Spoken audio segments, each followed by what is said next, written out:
हरिओम नमो नमः। आप सभी का इस ज्ञान काशी चैनल में हार्दिक अभिनंदन स्वागत है। जैसा कि आप जानते हैं इसमें बहुत सारे पाठ चला रहे हैं। अभी हम लघु सिद्धांत का पाठ चलाने जा रहे हैं। लघु सिद्धांत में समास वैभाव, तो हमने बहुत सारा इसमें पाठ पढ़ा भी दिया। आज चलेगा, क्या चलेगा, यहाँ तक हो गया था। हाँ, अव्ययम विभक्ति समीप समृद्धि क्या चल रहा है। इसमें विभक्ति का भी उदाहरण हो गया। समीप, समृद्धि, वृद्धि, अर्थाभाव, अत्यय, असंप्रति, शब्द प्रादुर्भाव।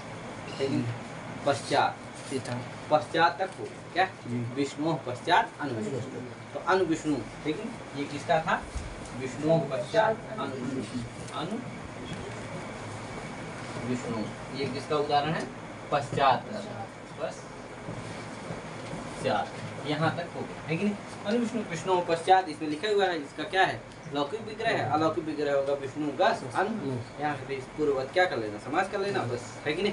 बस ध्यान रखना, ये अव्ययों का ध्यान रखना है। यही पूछा जाता है परीक्षाओं में अधिकतर कि भैया ये अनु किस अर्थ में है, पश्चात अर्थ का उदाहरण वाला क्या है, पश्चात अर्थ में कौन सा अव्यय है कि नहीं, और पश्चात अर्थ में जो अव्ययभाव समास होता है उसका उदाहरण क्या है। ये सब इसके क्या है आते हैं, तो याद रखिएगा। ये पश्चात हो गया। आगे क्या है, अब यथा है। यथा में अर्थ जुड़ जाता है जिसे अर्थ होता है यथार्थ। तो यथार्थ भैया कितने हैं, तो यथार्थ हम पीछे बताए थे कि यथार्थ कितने हैं, 4। तो यथार्थ कितने हैं, 4 ठो हैं। कौन कौन है भैया, इसमें लिखा हुआ है योग्यता विप्सा पदार्थान वृत्ति सादृश्यान यथार्था। ये पंक्ति इसको याद कर लीजिएगा, ये हमेशा जिंदगी में काम देगा। हम देखिए पढ़ा रहे हैं, इसको आप पढ़ लेंगे तो व्युत्पन्न हो जाएंगे। आप किसी तरह का प्रश्न आता है घुमा फिरा के, तो आप उत्तर देने में सक्षम हो जाएंगे, समर्थ हो जाएंगे, सख्त हो जाएंगे। अतः जरूर आप इसको, हमारे पाठों को, पूरे पाठों को आप जरूर समास को सुन करके पंडित हो जाएंगे इसके विषय में। तो चलिए, बहुत सारे लोग रट लेते हैं केवल, क्या वो रट्टा मार बिल्कुल मत करिए। इसको पढ़ लेंगे आप तो हमेशा के लिए व्युत्पन्न हो जाएंगे। चलिए, तो योग्यता विप्सा पदार्थान वृत्ति सादृश्यान यथार्था। योग्यता, दूसरा क्या है, दूसरा है विप्सा। विप्सा, योग्यता विप्सा, फिर है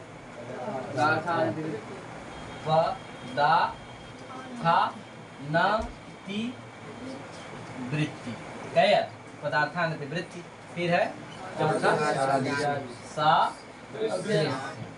सादृश्य। ये क्या है, 4 यथार्थ।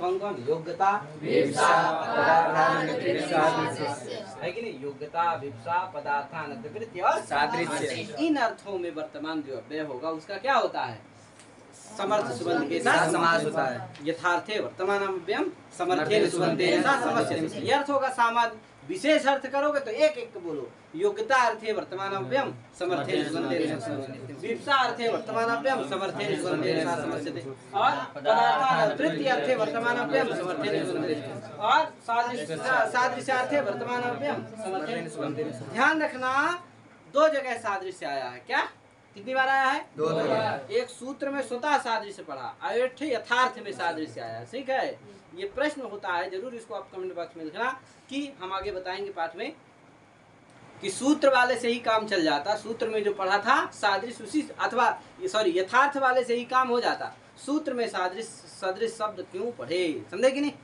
यथार्थ में आ जाता सादृश्य की नहीं आ जाता है। अतः यथार्थ में जब सादृश्य आ ही जाता है तो उसी से काम चल जाता। सादृश्य अर्थ में वर्तमान अव्यय उसके साथ समास हो जाता। सूत्र में फिर से अलग से सदृश को क्यों, समझ गए कि नहीं। तो इस तरह से ये प्रश्न होता है, इसको आप जरूर लिखें। चलते हैं, तो योग्यता विप्सा आगे वाले पाठ में बताऊंगा, आज ही बताऊंगा। तो योग्यता विप्सा पदार्थान वृत्ति और सादृश्य, ये आप अलग अलग जब समास करने लगे ना तो इसको आप बोल सकते हैं अलग अलग करके। अर्थ 4 अर्थ बनेंगे, ठीक है। योग्यता अर्थे वर्तमान अव्ययम समर्थेन सुबंधेन, इस तरह से आप पूरे कर लीजिएगा, ठीक है। अब ये इनका उदाहरण से समझ में आएगा कि क्या है ये, है कि नहीं। योग्यता क्या है, विप्सा क्या है, पदार्थ। विप्सा का मतलब है व्याप्तम इच्छा, विप्सा व्याप्त करने की जो इच्छा है उसी का नाम है क्या है, जैसे वृक्षम वृक्षम प्रतिष्ठित, वृक्षम वृक्षम प्रतिष्ठित। प्रत्येक वृक्षों को सेचनक क्रिया के द्वारा क्या करना चाहता, व्याप्त करना। यानी एक भी वृक्ष ना बचे जिसको हम सेचनक क्रिया जिसमें ना हुई हो, अर्थात जिसको हम ना सींचे हो, है कि नहीं। एक भी वृक्ष छूटने ना पाए, क्योंकि वृक्ष ही क्या है, जीवन है कि नहीं? वृक्ष से ही जीवन प्राप्त होता है भैया। ऑक्सीजन की कौन देता है? वृक्ष देते हैं। पानी कौन देता है? वृक्ष देता है। अतः ये सब किससे आते हैं? वृक्ष से ही सुलभ है। इसलिए जरूर अपने जीवन में ज़्यादा नहीं तो कम से कम एक वृक्ष तो लगाएं ही और उसको बड़ा करें। ये नहीं कि लगा के क्या हो जाए। बहुत सारे लोग क्या करते हैं, फोटो खिंचाने के लिए एक ठो नहीं कई ठो लगा देते हैं क्या, लेकिन उसको कभी जीवन में झांकते नहीं। वो सूख गया क्या हो गया? अरे लगाने भर से थोड़ी होता है, उसको क्या करना है? तैयार करना है। मैं अपने यहाँ लगाया हूँ कम से कम 15 से 20 आम लगा के आया हूँ। आम के पेड़, वो इसे वैसे नहीं, अशोक के पेड़ लगाना ये सब नहीं भैया। क्या किसका लगाना? आम का लगाना है। तो इस तरह से यथार्थ जो है 4 होते हैं, ठीक है? यथार्थ कितने होते हैं? 4 होते हैं। तो जो अभी बताया जीवन में जरूर उसको करना चाहिए, ठीक है? तो यथार्थ कितने होते हैं? 4। योग्यता, विवक्षा, पदार्थानुवृत्ति और सादृश्य। योग्यता, विवक्षा क्या बता दिए, जैसे वृक्षम वृक्षम प्रतिष्ठित। प्रत्येक वृक्ष को आदमी क्या करता है? सेचन क्रिया के द्वारा व्याप्त करने की इच्छा है, वही क्या है? विवक्षा। अब यद्यपि प्रत्येक वृक्ष को तो नहीं किया जा सकता। संसार में कितने वृक्ष हैं यार? ऐसे ऐसे जगह वृक्ष है कि जहाँ आदमी तो ऐसे तो प्रत्येक वृक्ष को व्याप्त कर सकता है, लेकिन प्रत्येक वृक्ष से तात्पर्य है कि बुद्धिस्ट जो वृक्ष हैं, कितने जो हैं वृक्ष, मान लो बुद्धि में है, ये पार्क वाले वृक्ष हैं क्या, लेकिन ये हमारे जो 14 ठो हम लगाए वो वाले वृक्ष हैं। जो भी क्या है हमारे बुद्धि में है वो वाले वृक्ष लेना है। उतने वृक्षों में से एक वृक्ष उतने वही क्या है? वृक्ष। समझ गए ना?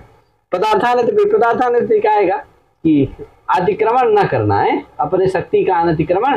शक्ति में अनतिक्रमण यथाशक्ति, अपने शक्ति के अनुसार करता है। कूदने की क्षमता उसकी 5 फुट की है तो कितना कूदता है? 5।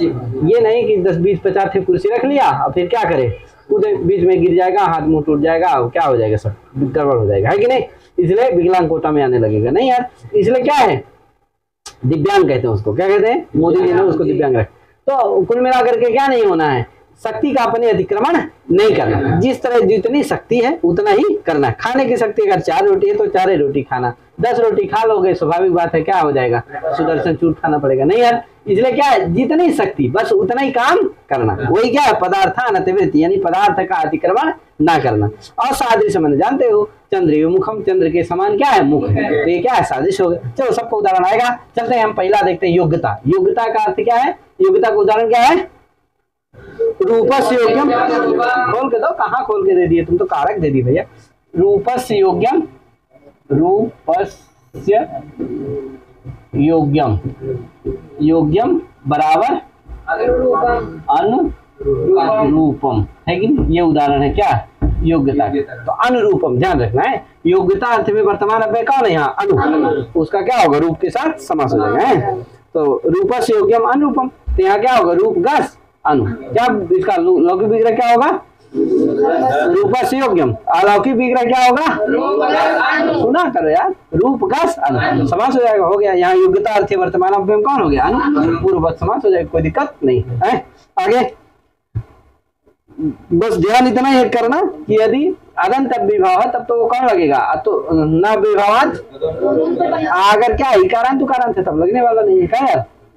सीधे अव्यय किसे? अव्ययदात सुपा से सुख का लोप हो जाना। ये हम पीछे बता चुके हैं भैया।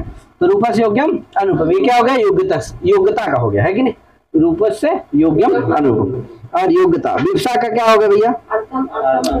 रूप से योग्यम अनुरूपम, देखो लिखा है। और विवक्षा का है देखो, अर्थम अर्थम प्रति प्रत्यय। जैसे वृक्षम वृक्षम सिंचती बताए थे हम विवक्षा वाला। ये क्या है? ये दूसरा उदाहरण है। वहाँ प्रति आदि है, विवक्षा अर्थ में द्वित्व होता है कि नहीं? तो चलो अर्थम अर्थम प्रति प्रत्यर्थम। तो ये क्या है? अर्थम अर्थम प्रति प्रत्यर्थम। प्रत्यर्थम शब्दाभिनिवेशा भाष्य का क्या है? वाक्य है। प्रत्यर्थम शब्दाभिनिवेशा, यानी एक एक अर्थ को कहने के लिए, अर्थम अर्थम प्रति, एक एक अर्थ को कहने के लिए एक एक शब्द का प्रयोग करना चाहिए। एक अर्थ को कहने के लिए एक शब्द, दूसरे अर्थ का बोध करने के लिए दूसरे शब्द का, तीसरे अर्थ का बोध करने के लिए इस तरह एक एक अर्थ के लिए एक एक शब्द का प्रयोग करना चाहिए। एक घट अर्थ का बोध करना है तो एक घट शब्द का प्रयोग करोगे, है कि नहीं? एक घट का प्रयोग करोगे। और दो घट अर्थ का बोध करना है तो 2 घट का, 3 घट का प्रयोग करना है, 3 घट अर्थ का बोध करना है तो तीसरे घट का। एक घट से सभी अर्थों का बोध होने वाला नहीं है। क्या है? एक अर्थ का बोध करने के लिए एक शब्द।